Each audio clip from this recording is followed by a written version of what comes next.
Bonjour Liémé. Bonjour Renaud. Très heureux de vous retrouver en ce jour. Merci. C'est la finale aujourd'hui. Voilà, Liémé, avec lequel on démarre tout de suite pour l'intégrale de la revue de presse avec le quotidien Fraternité Matin qui nous dit qu'aujourd'hui, eh bien, le statut de réfugié pour les Ivoiriens, c'est terminé. Justement, et le disant, le quotidien gouvernemental relève donc les différentes actions qui ont conduit donc le Haut Commissariat des Nations Unies pour les réfugiés à prendre cette mesure. Il s'agit notamment, Renaud, d'un certain nombre de mesures qui ont été prises sur la scène politique en Côte d'Ivoire et qui dénotent quand même d'une certaine stabilité dans notre pays. Ceux qui sont partis du pays sont partis pour des raisons liées donc à la crise post-électorale de 2010 et 2020 pour certains. certains.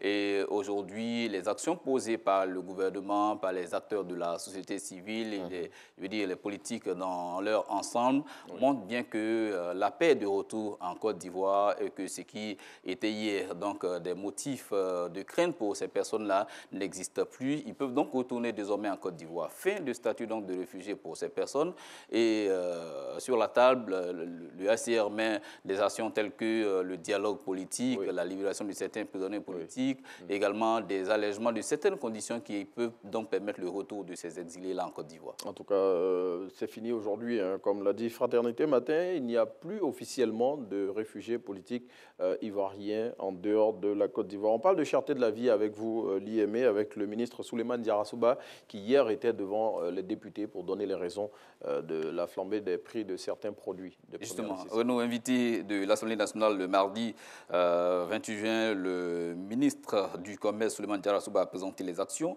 du gouvernement et leur impact sur la population.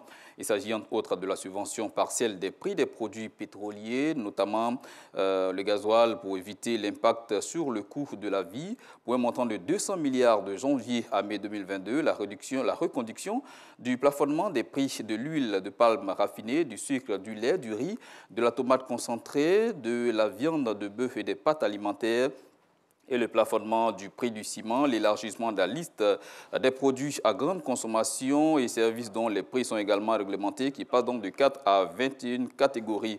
Renaud, à la suite donc, des débats, le président Adama Bictogo a fait la promesse de perpétuer ce type d'échange avec d'autres membres du gouvernement pour porter donc sur la place publique des sujets d'intérêt public. En tout cas, on espère, hein, comme l'a dit le président de l'Assemblée nationale, qu'on aura régulièrement des rencontres pareilles avec les autres membres du gouvernement. Et puis l'IME, en parlant de membres du gouvernement, hein, la ministre Miss Belmondo Dogo révèle que le taux de pauvreté en Côte d'Ivoire a connu une baisse. Justement, il y a un rapport du PNUD l'atteste justement que de 2015 à 2018, des avancées notables ont été constatées dans le quotidien des populations et des indices existent clairement pour justifier donc cette assertion-là.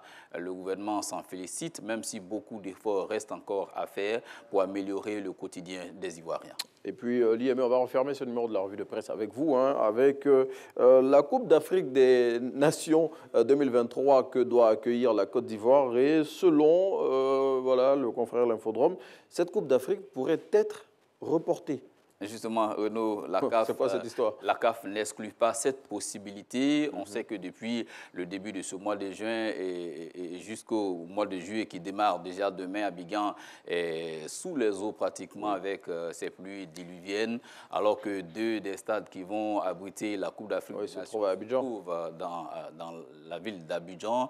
Il faut déjà craindre donc, que l'année prochaine, on se retrouve dans la même situation. La CAF, donc déjà, envisage, même si elle n'a pas encore saisi officiellement la Côte d'Ivoire, envisage donc cette possibilité de report pour que la fête soit belle pour tous, pour les Ivoiriens qui organisent la CAN, mais également pour tous ces milliers de personnes qui effectueront donc le déplacement à Abidjan. En tout cas, on espère que voilà, la CAF ne va pas venir reporter cette CAN. Bon, en tout cas, on croise les doigts. Allez, l'IME, merci hein, d'avoir été avec nous tout au long de cette saison, de nous avoir été d'un apport particulier pour l'intégrale de la revue de presse. Qu'est-ce qu'on peut retenir avec vous voilà, de cette saison à laquelle vous avez participé? Ben, ça a été un énorme plaisir de participer à cette aventure-là. Les pluies ont failli donc nous arracher le plaisir pour ces derniers. Mais votre témérité était plus forte. Mais franchement, ce fut une belle aventure et on ne regrette pas de s'être engagé. En tout cas, merci à l'IME voilà, d'avoir apporté un apport particulier pour cette saison 6 de Matin Bonheur. Allez, lui, il est toujours avec nous, Régis Kofi, qu'on va retrouver juste après l'agenda pour son troisième et dernier point de l'info.